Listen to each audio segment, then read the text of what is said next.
Hello everyone, welcome back to my YouTube channel. ಇವತ್ತು ಒಂದೊಳ್ಳೆ mushroom kebab ರೆಸಿಪಿನ share ಮಾಡ್ತಾ ಇದ್ದೀನಿ. ತುಂಬಾ ಟೇಸ್ಟಿಯಾಗಿರುತ್ತೆ.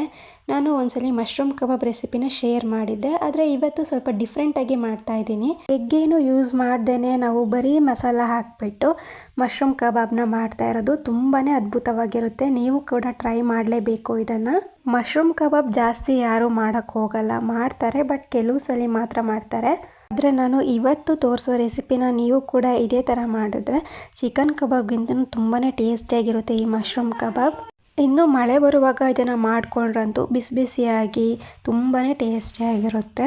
ಇವಾಗ ಇದನ್ನು ಹೇಗೆ ಮಾಡೋದು ಅಂತ ನೋಡೋಣ. ಅದಕ್ಕೂ ಮುಂಚೆ ನನ್ನ ಚಾನಲ್ನ ಸಬ್ಸ್ಕ್ರೈಬ್ ಮಾಡ್ಕೊಂಡಿಲ್ಲ ಅಂದರೆ ಸಬ್ಸ್ಕ್ರೈಬ್ ಮಾಡ್ಕೊಂಡು ನೋಡಿ. ಹಾಗೆಯೇ ಈ ವಿಡಿಯೋನ ಪೂರ್ತಿಯಾಗಿ ನೋಡಿ. ನಿಮಗೂ ಕೂಡ ಈ ರೆಸಿಪಿ ಇಷ್ಟ ಆಗುತ್ತೆ, ಯಾವತ್ತಾದರೂ ಟ್ರೈ ಮಾಡ್ಬೋದು. ಜಾಸ್ತಿ ಏನು ಮಸಾಲ ಕೂಡ ಬೇಕಾಗೋದಿಲ್ಲ. ನೀವೇ ನೋಡಿ ಎಷ್ಟು ಚೆನ್ನಾಗಿ ಕಾಣಿಸ್ತಿದೆ ಅಂತ. ತಿನ್ನೋಕ್ಕೂ ಕೂಡ ಟೇಸ್ಟ್ ಅಂತೂ ಅಷ್ಟೇ ಚೆನ್ನಾಗಿತ್ತು. ಇವಾಗ ಇದನ್ನು ಹೇಗೆ ಮಾಡೋದು ಅಂತ ನೋಡೋಣ. ಕಬಾಬ್ ಜೊತೆಗೆ ಒಂದು ಈರುಳ್ಳಿ ಪೀಸ್ನ ಇಟ್ಕೊಂಡು ತಿಂತಿದ್ರೆ ತುಂಬಾ ಚೆನ್ನಾಗಿರುತ್ತೆ. ಮೊದಲಿಗೆ ನಾನು ಬ್ಯಾಡಗೆ ಮೆಣಸಿನ್ಕಾಯಿನ ನೆನೆಸಿಟ್ಟಿದ್ದೆ ನೀರಲ್ಲಿ.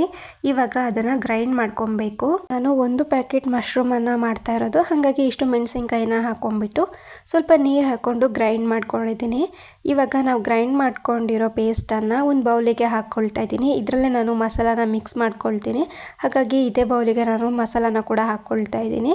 ಇವಾಗ ಅದಕ್ಕೆ 1 ಸ್ಪೂನ್ ಆಗೋಷ್ಟು ಕಾರ್ನ್ಫ್ಲೋರನ್ನು ಹಾಕ್ಕೊಳ್ತಾ ಇದ್ದೀನಿ.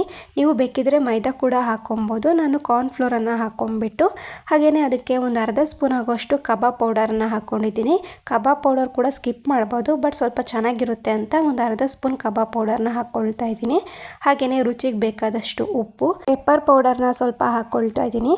ಹಾಗೆ ಖಾರದ ಪುಡಿ ಒಂದು 1/4 ಸ್ಪೂನ್ ಆಗೋಷ್ಟು ಹಾಕ್ಕೊಳ್ತಾ ಇದ್ದೀನಿ, ಯಾಕಂದರೆ ನಾವು ಮೆಣಸಿನ್ಕಾಯಿ ಕೂಡ ಗ್ರೈಂಡ್ ಮಾಡಿದ್ವಲ್ಲ ಹಾಗಾಗಿ. ಆಮೇಲೆ ಒಂದು ಸ್ವಲ್ಪ ಧನಿಯಾ ಪುಡಿ, ಹಾಗೆಯೇ ಸ್ವಲ್ಪ ಜೀರಿಗೆ ಪುಡಿನ ಹಾಕ್ಕೊಂಡ್ಬಿಟ್ಟು ಕರಿಬೇವಿನ ಸೊಪ್ಪನ್ನು ಹಾಕ್ಕೊಂಡು ಶುಂಠಿ ಬೆಳ್ಳುಳ್ಳಿ ಪೇಸ್ಟನ್ನು ಹಾಕ್ಕೊಂಡ್ಬಿಟ್ಟು ಚೆನ್ನಾಗಿ ಮಿಕ್ಸ್ ಮಾಡ್ಕೊಬೇಕು. ನೀರು ಹಾಕಬಾರ್ದು, ಹಾಗೆಯೇ ಇದನ್ನು ಮಿಕ್ಸ್ ಮಾಡ್ಕೊಬೇಕಾಗುತ್ತೆ. ಜಾಸ್ತಿ ಕೂಡ ನೀರು ಥರ ಆಗಬಾರ್ದು ಇದು ಮಸಾಲ, ಹಾಗಾಗಿ ನೀರು ಹಾಕ್ತೇನೆ ಈ ಥರ ನಾವು ಮಿಕ್ಸ್ ಮಾಡ್ಕೊಬೇಕು. ಇವಾಗ ನೋಡಿ, ನೀರು ಹಾಕ್ತೇನೆ ನಾನು ಈ ಥರ ಮಿಕ್ಸ್ ಮಾಡ್ಕೊಂಡಿದ್ದೀನಿ. ನೀವೇನಾದರೂ ಜಾಸ್ತಿ ಮಶ್ರೂಮಲ್ಲಿ ಮಾಡ್ತಾಯಿದ್ರೆ ಮಸಾಲ ಸ್ವಲ್ಪ ಜಾಸ್ತಿ ಬೇಕಾಗುತ್ತೆ.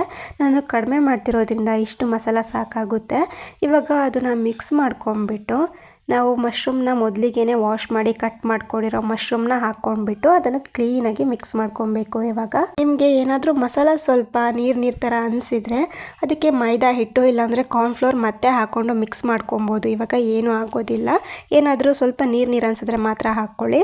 ಅದಾದಮೇಲೆ ಎಣ್ಣೆ ಕಾಯೋಕ್ಕಿಟ್ಟು ಎಣ್ಣೆ ಕಾದಾದಮೇಲೆ ಒಂದೊಂದೇ ಮಶ್ರೂಮ್ನ ಎಣ್ಣೆಗೆ ಹಾಕಿ ಮೀಡಿಯಂ ಫ್ಲೇಮಲ್ಲಿ ಇದನ್ನು ಫ್ರೈ ಮಾಡಿಕೊಂಡ್ರೆ ಕ್ರಿಸ್ಪಿಯಾಗಿರೋ ಮಶ್ರೂಮ್ ಕಬಾಬ್ ರೆಡಿನೇ ಆಗೋಗುತ್ತೆ. ನಿಮಗೂ ಕೂಡ ಈ ರೆಸಿಪಿ ಇಷ್ಟ ಆಗಿದೆ ಅಂತ ಅಂದ್ಕೊಳ್ತೀನಿ. ನೀವು ಒಂದ್ಸಲಿ ಟ್ರೈ ಮಾಡಿ, ನಿಮಗೂ ಕೂಡ ಇಷ್ಟ ಆಗುತ್ತೆ. Thank you for watching.